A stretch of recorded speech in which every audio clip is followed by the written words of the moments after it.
Hello மக்களே, welcome to Prema's culinary.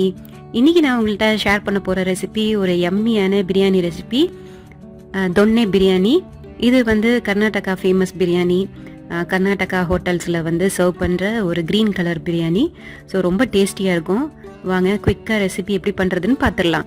So இந்த தொன்னை பிரியாணி பண்ணுறதுக்காக நான் புதினா கொத்தமல்லி எடுத்து வச்சுருக்கேன். அதுக்கப்புறம் ஒரு இன்ச் இஞ்சி, அதுக்கப்புறம் ஒரு 4 to 5 பூண்டு பல் எடுத்து வச்சுருக்கேன். அதுக்கப்புறம் ஒரு 5 பச்சை மிளகா, உங்களுக்கு காரத்துக்கு தகுந்த மாதிரி நீங்கள் எடுத்து வச்சுக்கோங்க. அதுக்கப்புறம் ஒரு ½ லெமன் வந்து ஸ்குவீஸ் பண்ணி ஜூஸ் எடுத்து வச்சுருக்கேன். ஸோ இந்த இன்க்ரீடியன்ஸ் எல்லாத்தையும் நான் மிக்ஸி ஜாரில் சேர்க்குறேன். அதில் கொஞ்சமாக தண்ணி விட்டு நல்லா ஃபைன் பேஸ்ட்டாக அரைச்சி எடுத்துக்கலாம். இப்போ நான் ஒரு ½ kg போல் ஸ்மால் பொட்டேட்டோ எடுத்திருக்கேன். தட் இஸ் பேபி பொட்டேட்டோ எடுத்திருக்கேன். இதை நான் கொஞ்சமாக தண்ணி விட்டு ஒரு ½ டீஸ்பூன் சால்ட்டு சேர்த்து நான் இதை வந்து பாயில் பண்ணிக்கிறேன். பொட்டேட்டோக்கு பதிலாக வெஜிடபிள்ஸ் கூட சேர்த்துக்கலாம். அப்படி இல்லைன்னா நீங்கள் எக்கு சாப்பிட்றவங்களா இருந்தால் எக்கு கூட பாயில் பண்ணி வச்சுக்கோங்க. பொட்டேட்டோ வந்து 2 விசில் விட்டால் போகிறோம், இல்லைனா வந்து பொட்டேட்டோ வந்து நல்லா மசிஞ்சிரும். ஸோ 2 விசிலில் ஆஃப் பண்ணிவிடுங்க. ஸோ குக்கான பொட்டேட்டோவை நான் பீல் பண்ணி ரெடியாக வச்சுருக்கேன். பொட்டேட்டோ வந்து ரொம்ப பிளாண்டாக இருக்கும் டைரெக்டாக நம்ம சேர்த்தோன்னா. அதனால் நான் என்ன பண்ணுறேன்னா அதை கொஞ்சம் நேரம் மேரினேட் பண்ணி வச்சுட்டு அதுக்கப்புறம் நான் யூஸ் பண்ண போகிறேன். ஸோ மேரினேட் பண்ணுறதுக்காக நான் ஒரு ½ கப்பு வந்து திக்கான தயிர் எடுத்திருக்கேன். இந்த திக்கான தயிர் கூட நான் அரைச்சி வச்சுருக்க அந்த புதினா கொத்தமல்லி விழுதை இதோட சேர்த்துடுறேன். சேர்த்து நல்லா மிக்ஸ் பண்ணி விட்டுடலாம். இதோட ஒரு 1.5 டீஸ்பூன் வந்து சால்ட் நான் அதில் சேர்க்குறேன். ஸோ இந்த பொட்டேட்டோ கொஞ்சம் நேரம் மேரினேட் ஆகணும். அதனால் இந்த மசாலாவோட நல்லா சேர்த்து மிக்ஸ் பண்ணி விட்டுடலாம். ஒரு 30 மினிட்ஸ் இந்த பொட்டேட்டோ மேரினேட் ஆகட்டும். மீன்வைல் பார்த்தீங்கன்னா நான் வந்து இன்றைக்கி யூஸ் பண்ண போகிறது வந்து சீரக சம்பா ரைஸு. அந்த 1½ கப் சீரக சம்பா ரைஸை வந்து நான் வந்து தண்ணியில் சோக் பண்ணி வைக்க போகிறேன். ஒரு 30 மினிட்ஸு சோக் ஆகட்டும். 30 மினிட்ஸ் பொட்டேட்டோவும் நல்லா மேரினேட் ஆகிடுச்சு. சீரக சம்பா ரைஸும் நான் வந்து தண்ணியெல்லாம் வடிகட்டி எடுத்து வச்சுருக்கேன். நான் இன்றைக்கி பிரியாணி வந்து ப்ரெஷர் குக்கரில் தான் பண்ண போகிறேன். ப்ரெஷர் குக்கரை ஹீட் பண்ணிவிட்டு அதில் 2 டேபிள் ஸ்பூன் ஆயில் சேர்த்துடுறேன். ஸோ இந்த பிரியாணி வந்து மைல்டான பிரியாணி தான். ஸோ ரொம்ப மசாலாலாம் கிடையாது. இதில் வந்து 1 இன்ச் பட்டை, 2 கிராம்பு, ஒரு ½ டீஸ்பூன் சோம்பு சேர்க்குறேன். தின்னாக ஸ்லைஸ் பண்ணி வச்சுருக்க ஆனியனை சேர்த்துடலாம். ஆனியன் வந்து நல்லா டிரான்ஸ்பரண்ட் ஆகணும், அது வரைக்கும் நல்லா வதக்கிக்கலாம்.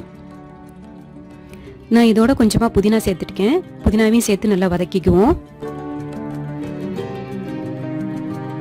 நான் இதோட ஒரு 10 முந்திரி பருப்பு போல் சேர்த்துருக்கேன். இது ஆல்ரெடி ரோஸ்டட் முந்திரி பருப்பு, அதனால நான் டைரெக்டாக இப்போ சேர்க்குறேன். நீங்கள் வந்து ரோஸ்ட் பண்ணாத முந்திரி பருப்பாக இருந்ததுன்னா நீங்கள் இனிஷியலாக பட்டை கிராம்பு சேர்க்கும் போது அந்த நேரத்தில் சேர்த்து இதை வறுத்துக்குங்க. ஸோ நான் அந்த மேரினேட் பண்ணி வச்சுருக்க பொட்டேட்டோ மசாலாவை நான் இதில் சேர்த்துடுறேன். இந்த மசாலா வந்து நல்லா குக் ஆகணும். ஏன்னா வந்து அதில் இருக்க ரா ஸ்மெல்லாம் போகணும். பச்சை மிளகா இதெல்லாம் சேர்த்துருக்கிறதுனால அதோட ரா ஸ்மெல்லாம் போகணும். ஸோ அரௌண்ட் ஒரு 3 to 4 மினிட்ஸ் நல்லா இந்த கிரேவி வந்து நல்லா வதக்கிக்கலாம். ஸோ இப்போ வந்து ரா ஸ்மெல்லாம் போய் நல்லா ரெடி ஆகிடுச்சு. குக் ஆகும் போதே நல்ல ஒரு ஃப்ளேவர் இருக்குது. நம்ம ஊற வச்சுருக்க அரிசியும் இதோட சேர்த்துடலாம். சேர்த்து நல்லா வதக்கி விட்டுக்குவோம். நம்ம எப்போவுமே வந்து அந்த மசாலாவோட அரிசியை வந்து சேர்த்து ஒரு வாட்டி வதக்கிக்கிட்டோன்னா அந்த ஃப்ளேவர் வந்து அந்த ரைஸில் நல்லா கோட் ஆகிருக்கும். ஸோ அதனால தண்ணி சேர்க்கறதுக்கு முன்னாடி அரிசியை எப்போவுமே நல்லா அதில் ஒரு வதக்கிக்கலாம்.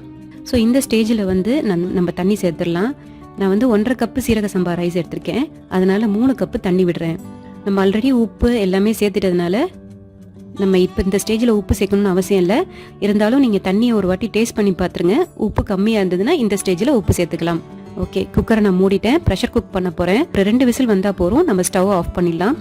ஸ்டவ் ஆஃப் பண்ணதுக்கப்புறம் ப்ரெஷர் கம்ப்ளீட்டாக ரிலீஸ் ஆனதுக்கப்புறம் நம்ம இந்த மூடியை ஓப்பன் பண்ணலாம். நடுவில் மூடியை ஓப்பன் பண்ண வேண்டாம்.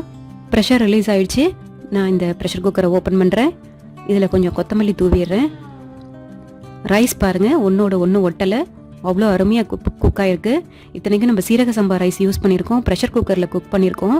ரொம்ப அருமையாக வந்திருக்கு ரைஸு, ஒன்றோட ஒன்று ஒட்டாமல் உதிரியாக இருக்குது பிரியாணி.